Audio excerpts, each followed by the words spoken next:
Welcome to another edition of Teach the Geek interviews. My name is Neil Thompson. I'm the founder of Teach the Geek. It's an online platform for science and engineering professionals. I'm also the creator of the public speaking course called Teach the Geek to Speak. And you can learn about it at teachthegeek.com. Again, that is teachthegeek.com. Today, my guest is Erica Lee Garcia, and she does quite a number of things. She founded Erica Lee Consulting to help companies improve their business processes.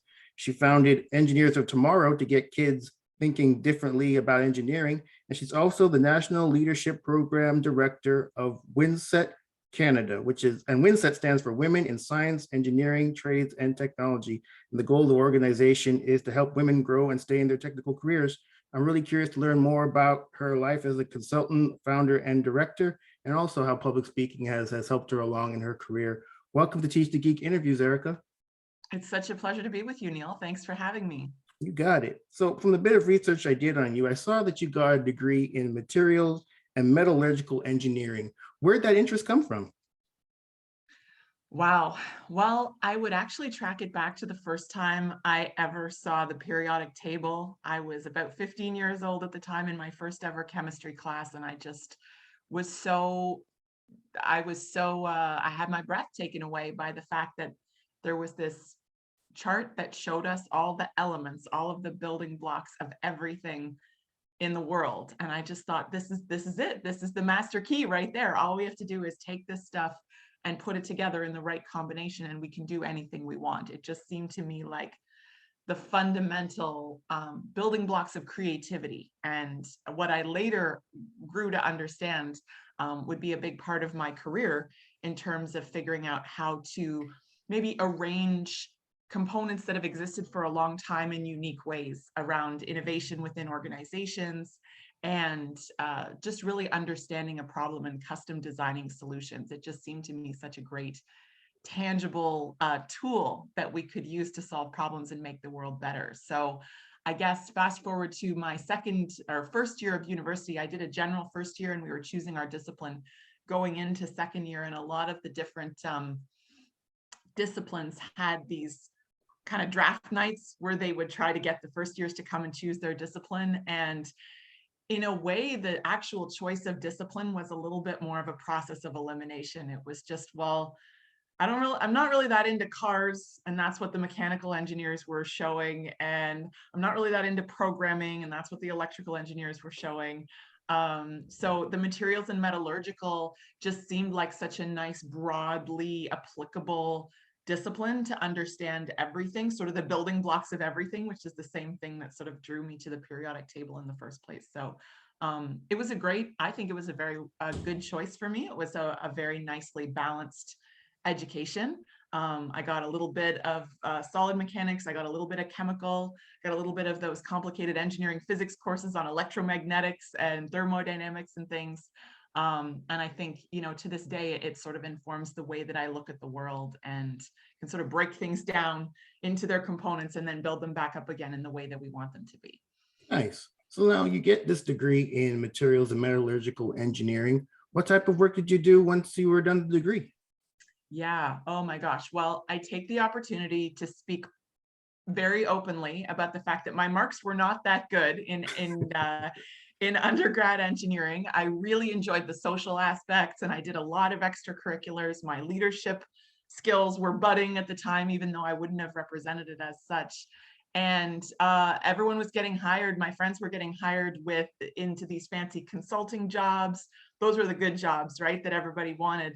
And I got, lots of rejection letters. We all put our rejection letters up on the wall of our houses in fourth year to sort of try to console ourselves. And the job that I ended up getting hired into was in manufacturing. And we were making automotive components for the things that go into water pumps of cars and trucks. And it wasn't my first choice. Like I said, I'm not really a car person. I wasn't at the time. I didn't have any aspiration. But there was something really satisfying about being able to make stuff. I loved that hands-on component. In my family, my dad's a carpenter, my grandfather was a bricklayer. Like there's something so satisfying about being able to do things with your hands and have a tangible impact on the world. So my first job, I was calibrating gauges, working with quality inspectors, learning how to measure things accurately on these different coordinate measuring machines. And then I got into process design. So it was actually a very formative and very interesting, very humble beginning, I would say. That first job of mine was, it was a pretty loud, pretty chaotic factory. It was a unionized environment, and there was a lot of conflict between management and the workers. And it taught me a lot about what I didn't want. And then it also gave me a lot of things, including my first shot at continuous improvement. I was on kind of an internal SWAT team to try to figure out what was going on with the sintering furnaces, because they kept breaking down. The sintering furnace belts kept snapping, and this was causing a lot of downtime, a lot of disruption, a lot of stress, because we couldn't complete our deliveries to our customer on time. Anytime this happened, it was causing us anywhere between 12 to 20 hours of downtime every time it was happening. So long story short, we did some on-site recon, we did some root cause analysis, we figured out the problem, we put solutions in place, and we fixed it. And I was hooked at that point. I love continuous improvement. To this day, that's the foundation of what I do, is figuring out how to identify and solve operational problems. All right. So it sounds like from that first job, and you did mention it wasn't exactly what you were looking into, but there was a silver lining in it. You discovered continuous improvement, but at some point you decided, I'm going to be a consultant. I'm not going to be working for people anymore. So what was the motivation to become a consultant? Wow. Yeah, that's a great question. I think, yeah, I think I learned so much being inside these manufacturing environments. And because I loved continuous improvement, and I was fortunate, I put my hand up at the right time to go in for Six Sigma training. So I ended up getting my Six Sigma black belt, which sounds like it has something to do with martial arts. It actually doesn't. It's an operational problem solving credential that means that you've delivered on 2 projects. You have completed the methodology and basically identified, captured, and implemented solutions toward a large problem worth at least $150,000 a year.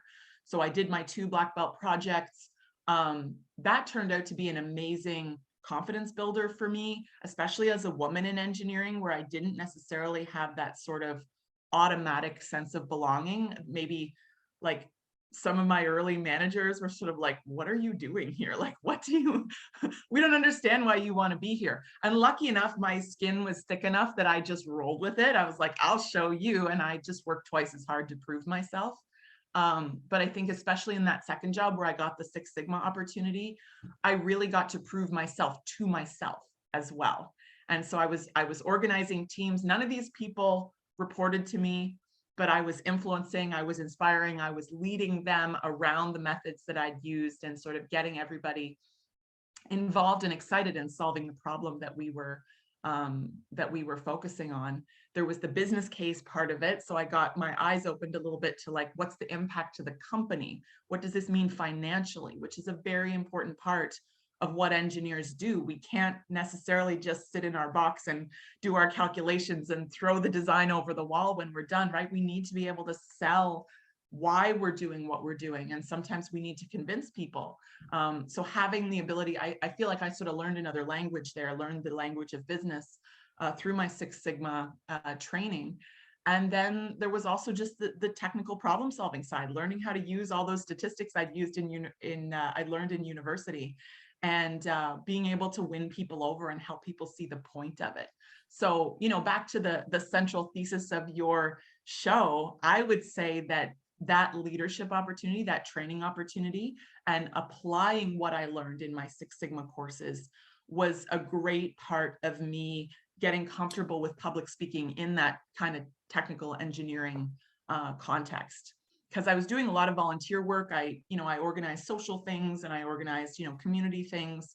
I'd been a Girl Guide. I'd done all these different things that involved me being in front of people, organizing people.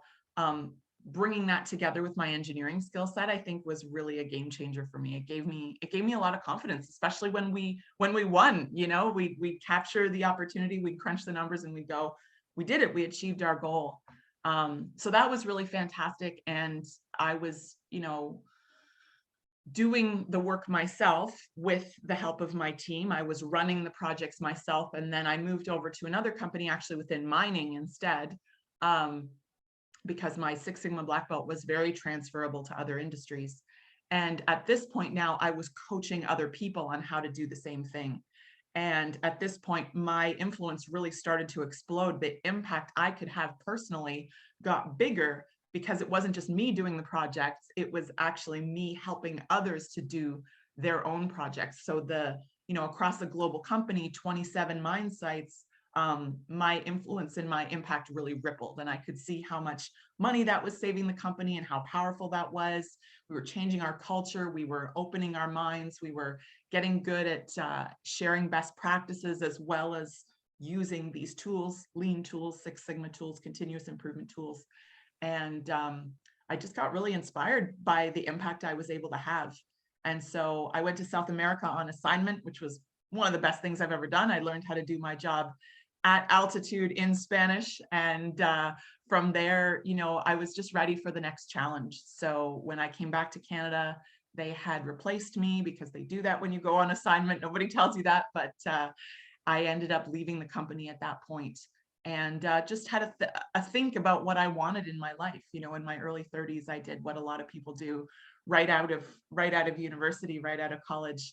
I did some traveling, I did some volunteering, and at the end of all of that reckoning and reflecting, entrepreneurship was a good way forward for me. I decided I wanted to have that autonomy and test my ability to bring that impact and that leadership forward in another context, not as an employee, but as someone who was a thought leader and a partner to company leaders, as a consultant. So that was the original inspiration. And it's been, I just celebrated 10 years in business last summer.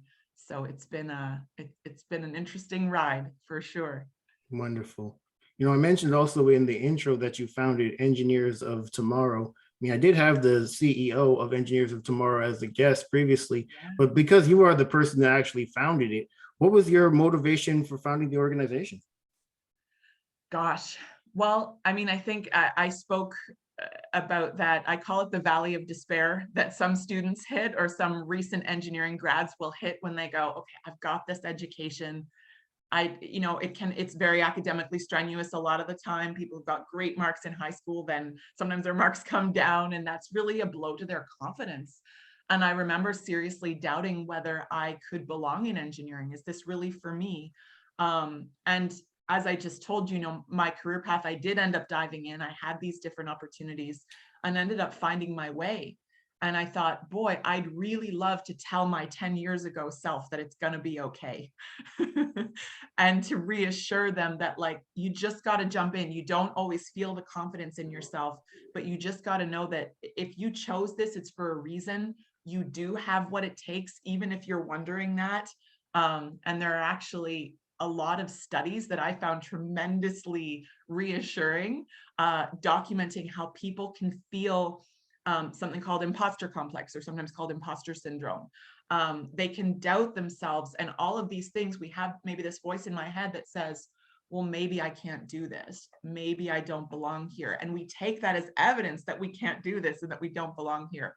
So I just really wanted to crush that for anyone coming after me, to just be basically that voice from your future saying, well, look, if I can do it, and I didn't have great marks, and I doubted myself too, you can certainly do it. So I started a platform called Engineer Your Life, which is meant to be for engineering students, to help them get that clarity and confidence to move forward and not just give up, basically. And along the way, I ended up meeting up with Engineers Without Borders Canada, who said, look, let's not just, let's take it even further. We don't just want to talk to the kids that are already studying engineering. We want to go back and talk to the young people and help them see that engineering is actually this very creative, innovative profession. It's a path where anybody can belong. We maybe have some stereotypes and some ideas about engineers and who they are, that they're very, socially awkward, or they only like talking to themselves, or they only like working on machines and they're not social. And myself personally, as you can tell, I'm not that stereotype. I have that extroversion. I care about people. I love working with others. I need my downtime sometimes. I have my moments, of course, and I love nerding out on the numbers and digging into a spreadsheet as much as anyone. I think we're just so much more complex and interesting as human beings than just those stereotypes. It's, you know, it's like the one story that's always incomplete. So through Engineers of Tomorrow, and Becky was, you know, my colleague from university. We'd been camp counselors together when we were undergrad students, and just had a really great connection. And it was amazing to meet up with her 15 years down the road and make this national nonprofit happen, based on the idea that we can get engineers of today telling better stories about who they are and what they do, so that young people understand what they could opt into. It's not necessarily about convincing everyone to become an engineer, because we know that that's not going to happen, nor should it. But maybe just kind of raising the profile of engineering or STEM professions in general, and debunking some of those stereotypes. That was sort of the main inspiration. And I am so lucky and so grateful that I met up with Becky again at that time, because she's been just instrumental in keeping that vision alive and growing it. We're now in several provinces across Canada, and we have, I think, 375 engineering volunteers that go and talk to kids on a regular basis about their career, and sort of inspiring the next generation. I think it's some of the least urgent but most important work we can do, whether we're raising children of our own or talking to kids in a broader community. I think that guiding them and giving some of that inspiration and mentorship that we may have received as young people back to the next generation, I think it's just so important. Yeah, I fully agree. And it's great that you have engineers that are willing to go into schools or just go to talk to children, to just offer what they do, and then the kids can make a more informed decision as to whether engineering or science. And you know whether what? There are so many of them, and they come back year after year. We don't pay them. They're volunteers, you know, and they are busy people. So there's really something, and we would love to partner with some social scientists to actually do a more formal study, because we've seen it anecdotally. It's been almost 10 years now that we started this engineering outreach work.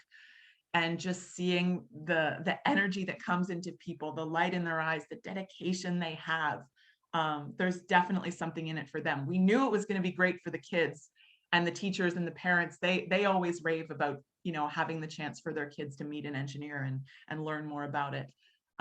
We didn't anticipate just how much the volunteers were going to love it too. So it's a very special win-win relationship, and we can make it happen. Nice. So I also mentioned in the intro that you do work with WinSETT Canada. So what is the work that you do with WinSETT entail? Yeah, so as I thought that was a great intro, talking about how we want women across science, engineering, trades, and technology to enter, lead, and succeed in their careers. So we're still very much underrepresented, despite having made some gains previously. And more we dig into the data, and we can see that there's no real objective reason. And again, it goes back to that theme I mentioned earlier of debunking these stereotypes. We may have these associations of women as being in the home and taking care of children and doing the cooking and the cleaning and things, because that was maybe traditionally the way most family units worked. However, you know, these days, 30 to 35% of households have a woman as a primary breadwinner, or even the sole breadwinner. So these trends are really updating. It is time to get rid of some of those outdated notions, because when a woman goes into a set workplace, an engineering workplace, you know, as a journey woman or a technologist or a scientist, she is often up against a lot of hidden barriers. And she could be as smart as a whip. She could be doing all the right things. She could be making all the right moves in her career and building her skills, and still running into less opportunity than her male counterpart. And we note as well, you know, times are changing, we're evolving as well, and we're noting it's not just women as a group. There are other underrepresented groups, Black people, Indigenous people, neurodiverse people, LGBTQ, disabled people, that are up against those same or similar, I guess, comparable hidden barriers. So we're really about, you know, as engineers and as technical thinkers, we see this as an opportunity. It's a gap, and it's also an opportunity, because when we can create workplaces where everyone can participate, regardless of their identity or their background, it's going to lead to better outcomes in the workplace. We're going to see better performance. We're going to have more innovation. We're going to have better cultures for everyone to participate in. So it's even though, you know, it's definitely it can be a very contentious topic. I think it can provoke some backlash and some, you know, some of the white men saying, well, we're being discriminated against now, and, you know, some of that sort of discomfort as things shift. But we really feel that it is a win-win. It is good for everybody to embrace the power of that diversity, and also to have inclusion in these workplaces so that they can harness the best of what everybody has to offer. Excellent. You know, you mentioned that women are underrepresented in these fields. What would need to happen for women to be, or I guess, what would it look like for women to be represented? Yeah, I mean, we sometimes talk about how we'd really like to see the leadership structures represent the broader population in any given industry or society. So we have a ways to go. So it is about representation and seeing those people at the table of different races, of different life experiences, of different genders. It's also about having that inclusive workplace. And sometimes, you know, you may have run across the term psychological safety, like having a place where it's okay to speak up. It's encouraged to challenge ideas and say, is there a better way? Or tell me more about why you made that decision. Let's talk about this and see if we can come up with another way to think about it that might actually be better than what we have on the table right now. In contrast to what can be happening in organizations, just because it's kind of a leftover sort of legacy from the past, is we have more of a command and control, sort of a top down, where what the boss says goes. And if you speak up, then you're going to be penalized in some way. You're going to be punished or even fired or retaliated against for questioning the status quo. You're supposed to just go along with what the higher ups say. And as you can imagine, that's not a very fun place to work for anyone. You don't necessarily feel valued or heard or have an opportunity to contribute. So it really is, you know, the work that WinSETT does we do in-person leadership courses as well as online leadership courses. And we started out talking to women, just doing courses for women and helping them understand some of those hidden barriers, some of the unconscious bias and stereotype threat and imposter complex and things that they may be experiencing without even knowing that they're experiencing it. They often think, well, it must be just me, you know, and then they end up leaving. So those, I think, you know, you were saying, what would it look like for women to stay? I think it is two parts. One is to help women understand and navigate those hidden obstacles and go, aha, I see what's happening here. How can I maybe adjust my thinking or adjust my tactics to go around some of those obstacles, and know that I deserve to be here. I can do this. I can advance because I have something to contribute in this field, in this industry, in this company. Really have that sense of belonging. And then on the other side of the equation, it's the environment, it's the decision makers, it's the co-workers of this woman, the HR managers even, who look at her and see, yes, she's great. They can see her for who she is. They see her strengths objectively. They don't tear her down for being too direct. They don't penalize her in different ways related to being a woman, which again, a lot of the time people are not even aware that they're doing this. And I know this is it can be really hard for people to come to terms with the fact that we all have unconscious biases. We all do participate in these patterns. And so really what we do as WinSETT is kind of both sides of the fence. We want to prepare the women, and we want to help change the environment by working with the decision makers. And so we have a couple of offers. One, you know, people may have heard of the term allyship. We really do want to work with men, all genders, not just to think of this as a women's issue, but to think of it as a business issue.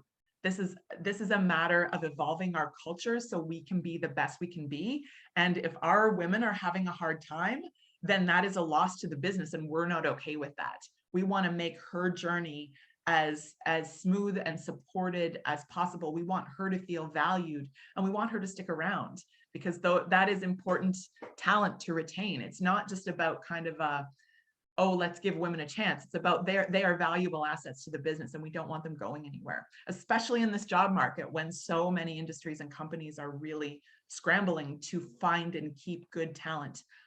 They just can't afford to be losing people, especially on something as random and frankly irrelevant to the work of engineering or to the work of technology as gender. We really want everyone to be able to participate. So if you don't mind, I'd love to share an offer for allies. If you want to be an ally, if you don't know what this is, but you're curious to learn more, we are committed to making safe spaces for people, including the men who may want to learn about what the problem is. A lot of men don't even register this as a problem if they haven't personally experienced it themselves. Then we take them through allyship and what they can do to recruit and retain women, whether it's for themselves as individuals or as a broader organization. This is a great offering for supervisors, senior leaders, executives, or just anyone who wants to be on the right side of history, who wants to be helping everyone feel respected and included and to work at their best in their organization.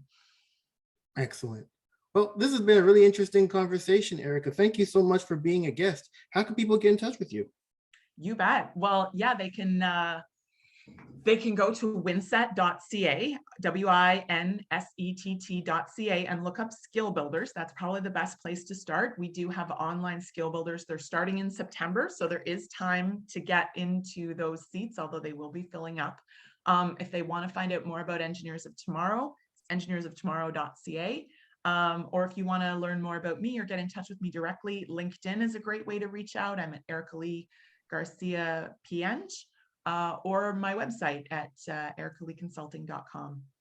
Excellent. Well, everyone, that marks the end of another edition of Teach the Geek interviews. My name is Neil Thompson, founder of Teach the Geek. It's an online platform for science and engineering professionals. I'm also the creator of Teach the Geek to Speak. It's a public speaking course.